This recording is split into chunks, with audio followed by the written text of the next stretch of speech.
We will proceed to file item number 8. Begin when you're ready. Well, thank you, Madam Chair and members. I am pleased to present AB 1803, which is developed in partnership with the Select Committee on Racism, Hate, and Xenophobia, chaired by Assemblymember Corey Jackson, and this bill is a Jewish Caucus priority bill.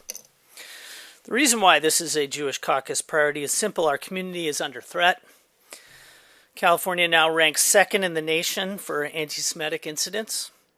Anti-Jewish hate crimes account for 80% of all reported religious hate crimes, 19% of all crimes committed in schools, despite being only 3% of the population of California. Action is demanded now. We must prevent hate from persisting and give workers the tools and knowledge to recognize hate speech. AB 1803 tackles this issue by requiring all California businesses with 5 or more employees to include anti-hate speech training as a component of their existing workplace harassment prevention training. This bill does not add additional training hours. It just ensures that hate speech is addressed so workers understand how to identify and report hate speech when they encounter it. Hate speech is not just offensive language. It can be a precursor to violence. When hate speech goes unchallenged, it normalizes hostility and emboldens escalation. Reported hate crimes in California rose by nearly 160% over the last decade. This crisis extends far beyond any one community. Between 2019 and 2022, hate crimes against Black Californians nearly tripled. Hate crimes against Latinos nearly doubled. Hate crimes against Asians more than tripled. California's Civil Rights Department estimates that 2.6 million Californians experienced at least one act of hate between 22 and 23, and that is intolerable. These are not abstract numbers. They reflect real people who deserve better. And employers already undergo harassment prevention training. We're simply asking them to ensure that it covers the full scope of what their workers are actually experiencing. When employees can recognize hate speech, understand their rights, and feel empowered to report it, hate loses the silent tolerance it depends on to persist. Lastly, I want to address concerns that have been raised about the First Amendment. This bill does not target speech itself. It addresses conduct that creates a hostile work environment. The courts have long recognized that speech delivered in the workplace can rise to the level of harassment or intimidation when it is severe or pervasive enough to interfere with an employee's ability to do their job. Training employers to recognize that distinction is not a restriction on free expression. It is acknowledgement that workplace conduct must be appropriate and that workers deserve protection from a hostile environment. Every worker deserves to come to work without fear of being targeted for who they are. The workplace should be a space where people can contribute and thrive, not one where they have to absorb hatred and silence. This bill gives workers and employees the tools and knowledge to make that a reality. I'm very pleased to be joined here today by Connie Tan from Stop AAPI Hate, who's here to testify in support. Thank you. And you have 2 minutes. Thank you. Good morning, Chair Smallwood Cuevas and members of the committee. My name is Dr. Connie Tan, and I'm a research manager at Stop API Hate. Stop API Hate operates the largest community reporting center for anti-Asian and anti-Pacific Islander hate acts. This bill is a critical step in reducing harassment in the workplace. Bias-motivated hate acts are a major problem in California. Based on the latest UCLA California Health Interview Survey, researchers estimate that over 3 million Californians ages 12 and older experienced a hate act in 2024. Among them, 83% encountered verbal abuse or insults, 55% were targeted because of their race, and 20% experienced a hate act in their workplace. This data still just represents the tip of the iceberg, as it requires Californians to be able to identify what they experience as a hate act. In our Stop API Hate annual survey, which asks about experience of hate in more detail, we found that 46% of AAPI adults in California, or about 2.8 million AAPI adults, experienced a race-based hate act in 2025. Among them, 37% experienced hateful or derogatory words spoken directly to them, and 62% experienced hateful or derogatory messages in their environment. Here's just one example that was shared with us. We have an AAPI comedy event coming up to support the community. One of my coworkers went up to our only Asian coworker in the department and said the event was of his people and used her fingers to pull her eyes back to make slanted eyes. The targeted coworker brought this up in our team meeting, and the rest of the team just laughed, and our head boss decided to ignore the comment with no action taken, and this happened in Los Angeles. Hate acts like these have adverse impacts. We found that 40% of California API adults who experience hate reported negative effects on their health. So training on harassment could prevent hate acts in the workplace and more broadly in our communities. Thank you. Thank you. Is there Me Too's in support of the bill? Please come to the mic and state your name and affiliation. Good morning, Madam Chair and members of the committee. I'm Santosh Seeram, representing a community-based civil rights organization, Chinese for Affirmative Action, in support. Thank you. Good morning, Chair and members. Connor Gussman on behalf of the engineers and scientists of California in support. Thank you. Is there another support? Okay. Any opposition to the bill?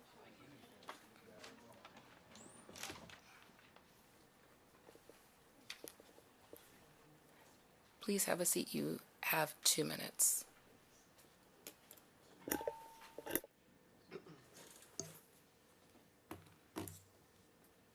Good morning.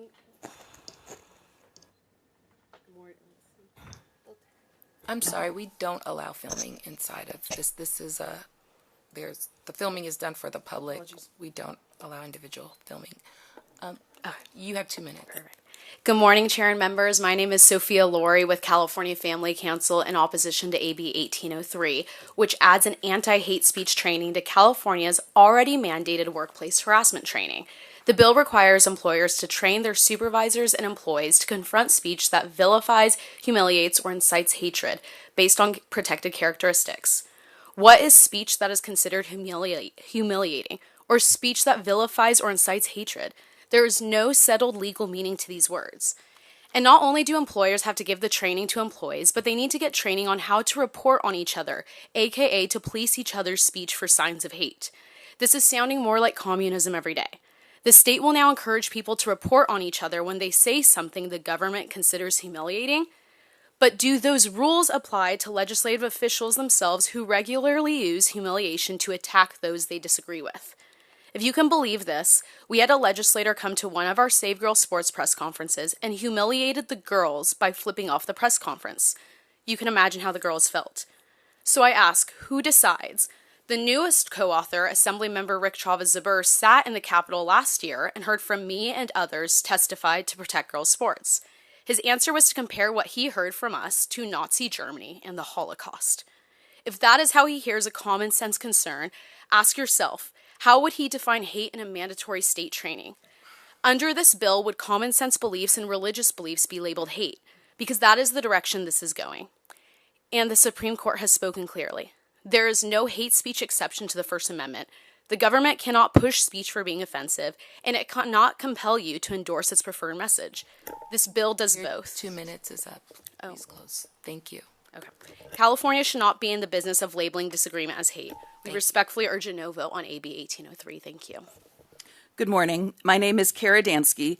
I am a Jewish lawyer, feminist, author, lifelong Democrat, former senior counsel at the ACLU, and a board member of Democrats for an Informed Approach to Gender. I urge you to vote no. If this bill becomes law, California will be setting itself on a dangerous path. We in the United States do not generally recognize a category of speech called hate speech in the law at all. Our forefathers fought for our right to be unburdened by legal restrictions on our speech, including speech that some find hurtful.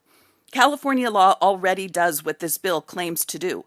Workplace harassment is illegal under state and federal law.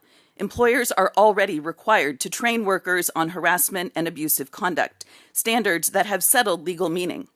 A worker targeted by slurs severe enough to create a hostile work environment already has a remedy today.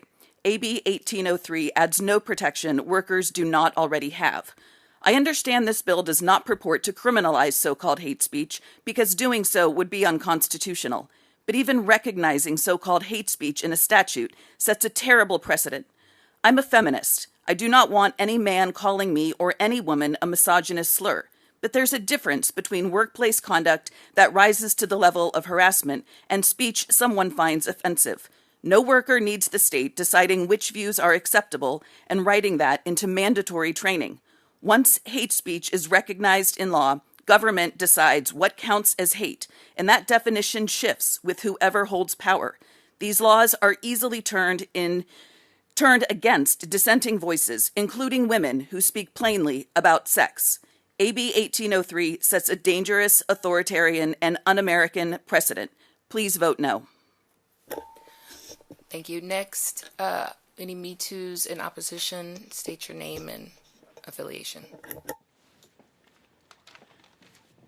Meg Madden, on behalf of Californians United for Sex-Based Evidence in Policy and Law, in opposition. Jean Chadbourne from Oakland, California, high school teacher, lifelong Democrat, member of FIRE, the Foundation for Individual Rights and Expression, a nonpartisan civil liberties group, and here on behalf of Women Are Real, and I oppose this bill. Free speech makes a free people.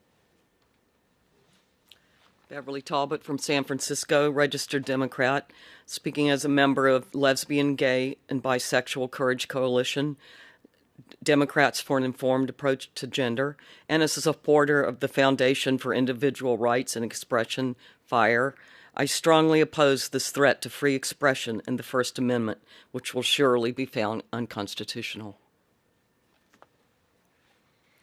My name is Arian Adamchikova, resident of San Francisco, lifelong progressive Democrat, LGB activist, a 24-year veteran CTA high school multilingual language teacher, member of Lesbian, Gay, and Bisexual Courage Coalition, and Democrats for an Informed Approach to Gender, in opposition of this bill. Thank you. Laura Perez from San Francisco, California. I'm a California licensed midwife, and I oppose this bill. Romy Mancini, San Francisco resident, lesbian, former attorney at the ACLU Lesbian and Gay Rights Project, in opposition. Jenny Poyer Ackerman, resident of Alamo. I serve on the board with Kara Dansky of Democrats for an Informed Approach to Gender. I'm also a lifelong Democrat, and I oppose this bill.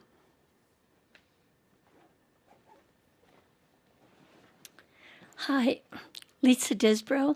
I'm the chair of Moms for Liberty of Contra Costa County. I'm a retired teacher.